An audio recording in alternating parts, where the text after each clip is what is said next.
care of your personal relationships and quit worrying so much about the fear. And it's good that we had the last couple of years for these young people to go through this revolution process and with the Ron Paul thing, because they got to see how the system really works. And absolutely. And we see a lot of negative people when Paul didn't win saying it was a defeat. We gained massive ground.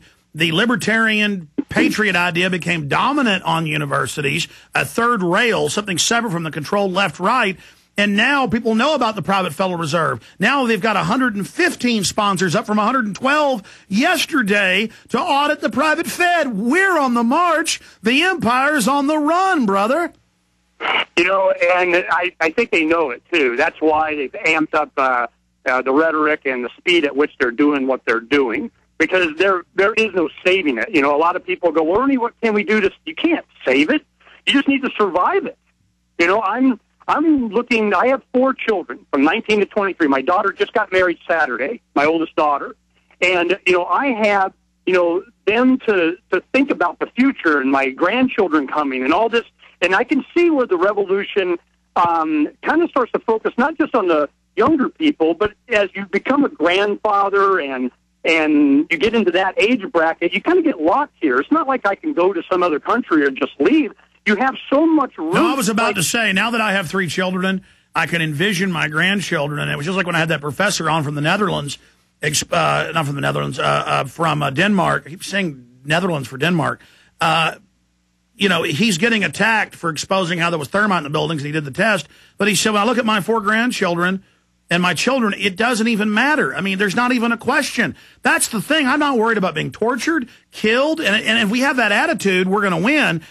It's the cowering that lets the evil win. It's so good to have courage and be committed. It's not even courage. I don't care. I'm telling the truth. I'm pulling out the stops. I don't have fear anymore. My only fear is that I don't work hard enough to light enough bushfires in the minds of men and women to kick these people's butts, Ernest. You know, there's a couple of really good points in your movie that I thought, you know, like KRS-One did a great job. You know, and the whole thing was edited very well. But I tell you the one thing, for my generation, people that, you know, kind of know the history, that really had an impact on me. And a lot of people probably didn't realize it. But we had that one segment that the first job that Obama got coming out of college was given to him by Kissinger. You didn't even need to have any more movie. I already got it. Absolutely. And Geithner got his first job through one of his subsidiaries. I mean, this is a criminal crew. So where does it go from here? How do folks volunteer and get involved to get more Obama deceptions out at that university and other universities? Folks, don't wait. Take action. If they go on YouTube and you just put in Operation ASU, it'll explode all over the place, and they'll see what we're doing and additional videos that they put up as them actually handing them out on campus and doing different things. These people are committed. You know, these people, they understand their future. And we need Ernest, stay there. I'll do a few more minutes with you. We're going to take calls and cover the YouTube stuff on the final half hour coming up. But I want to finish up when we get back. The point is, folks, take action. Devastate the enemy in the info war. Nothing can stop you. Crush everything. We're on the march. The empire's on the run. Alex Jones and the GCN Radio Network.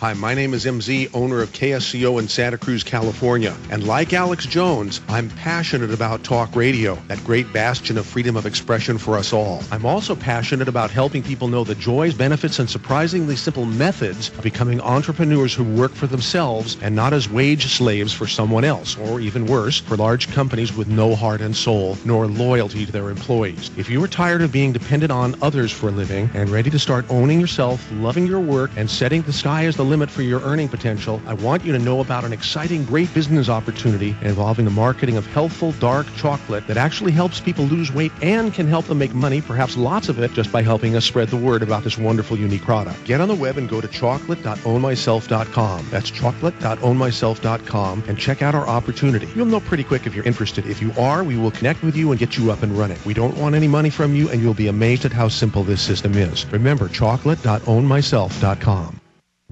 In the New World Order's war against humanity, Barack Obama is the tip of the spear. We've got to have a civilian national security force that's just as powerful, just as strong, just as well funded. The Obama deception completely destroys the myth that Obama is working for the best interest of the American people. Well, Obama's already fudging. He's fudged since day one in this election. If you have a demagogue with a fanatical mass movement of personality cultists who is imposing the program of a group of extreme bankers and finance oligarchs, that's fascism. It's not about left or right. It's about a one-world government. This film documents who Obama works for, the lies he has told, and his real agenda. Get your copy of The Obama Deception today at Infowars.com or download it in super high quality at PrisonPlanet.tv. The Obama Deception. The people strike back. You are a rebel, admit it. You refuse to read the directions when assembling a new item. You won't ask for directions when you're lost. Once in a while, you drive in the carpool lane with only you in the car. Your neighbors call you a crackpot. And you can count your real friends on one hand. Well, join the club. Einstein failed math, quit school, and his rebel ideas led to some of the world's most amazing discoveries. Edison rebelled against the dark, failed over 1,000 times, then invented the light bulb. George Washington rebelled against an entire country and led the creation of a new one. Now, Alex Jones is working to save that very country. So go ahead, be a rebel. Put in a food supply from efoodsdirect.com. Everyone will realize you were not a nutcase after all. efoodsdirect.com. If you're going to pick something to stand for, be sure you have enough food to keep on standing. 800-409-5633. efoodsdirect.com. That's 800-409-5633.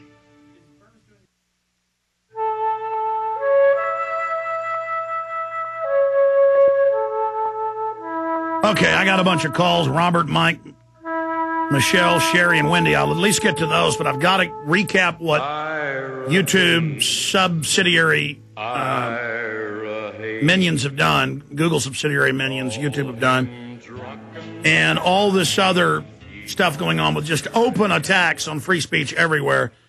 I mean, it is just off the charts. Finishing up with Ernest Hancock out there with freedomsphoenix.com. We Are Change, Phoenix, Arizona. Incredibly active out there.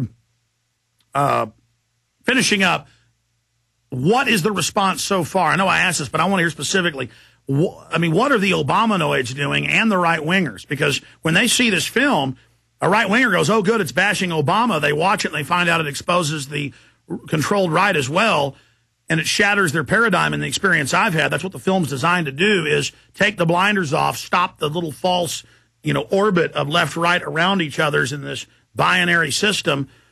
And what is it doing to the left? I mean, who are you finding is the hardest to deprogram out there?